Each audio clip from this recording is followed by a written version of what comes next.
It was the summertime on the island of Sodor. Thomas is a cheeky engine. He likes to have fun with his friends. He likes playing hide and peep with Percy, and he enjoys joking with James. One day, Thomas was fitted with a brand new whistle. The whistle gleamed and Thomas beamed, and he blew it all day long. He blew it softly, and then loudly. He blew it in stations, and even in Misty Valley. Thomas thought it was the most wonderful whistle he ever had. He puffed into the wharf with some freight cars.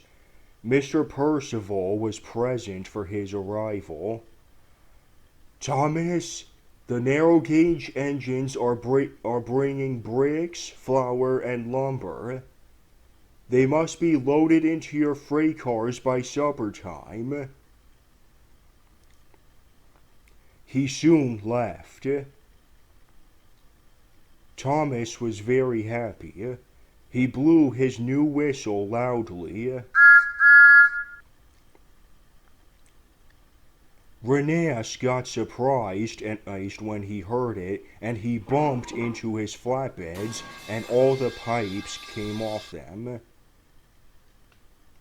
Skarloey and Sir Handel both laughed, and so did Renas. That was fun. Now Thomas wanted to play even more jokes and have more fun. So he steamed off to look for another engine to startle.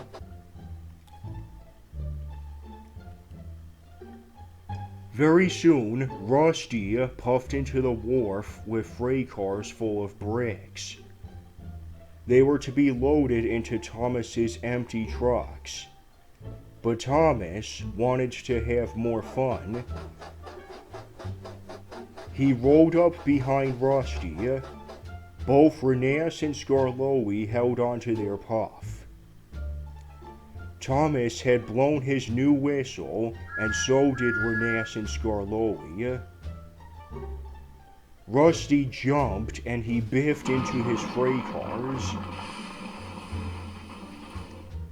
He was covered in red brick dust. Skarloey and Renas were both laughing, and Thomas thought it was great fun.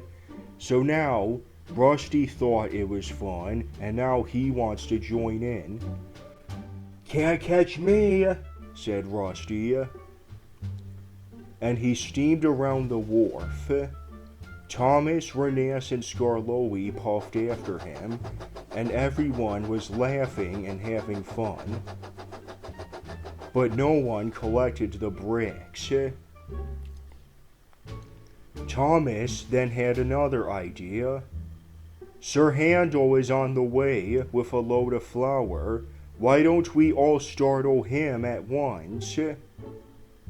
They were all excited, and now they found their hiding places.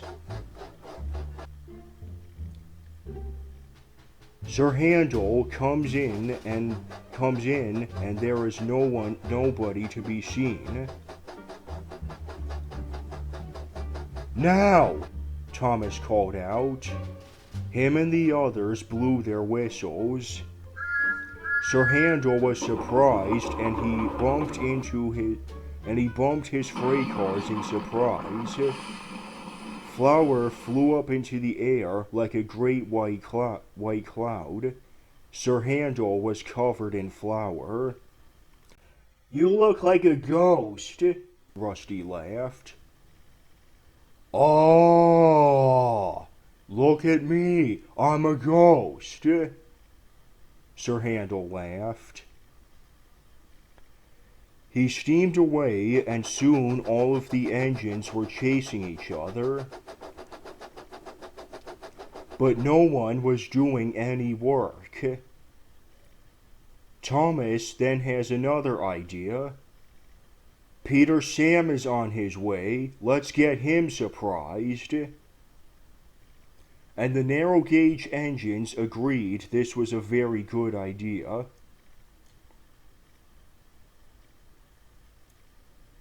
Peter Sam trundled into the wharf. Thomas got ready with his new whistle, and so did the other engines.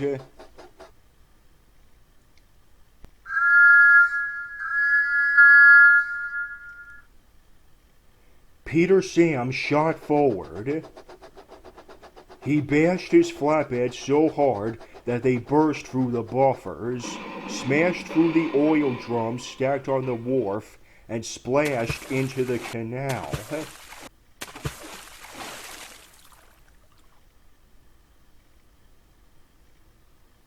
"Oh my," the narrow gauge engine said.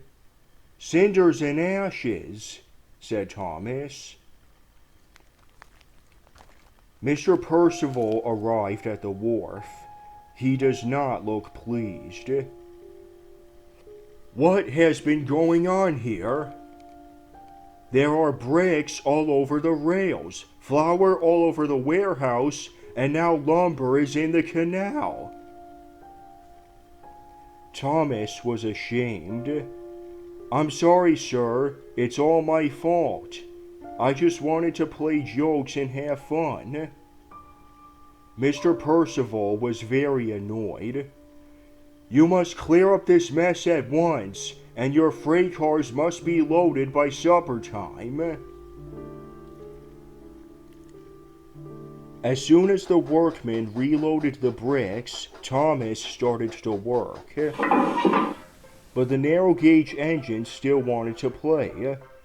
They wanted to wheesh the dust and flour at each other. "No more jokes. We have work to do." And he shunted the trucks into a siding. New trucks of flour were now ready, and Thomas took them to the sidings as well. At last the workmen had the timber wagons ready, and Thomas shunted them into the siding too. Finally, Thomas had one long train of bricks, flour, and lumber, and it wasn't even supper time.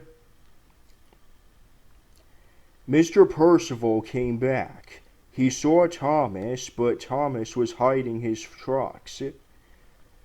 "Where are your freight cars?" Thomas smiled. He was playing a trick, and he puffed forward slowly. "Here they are, sir, loaded up and ready to go." The narrow gauge engines laughed, and so did Mr. Percival. "Thomas, that was a good joke. You really are a funny engine." And Thomas puffed happily away.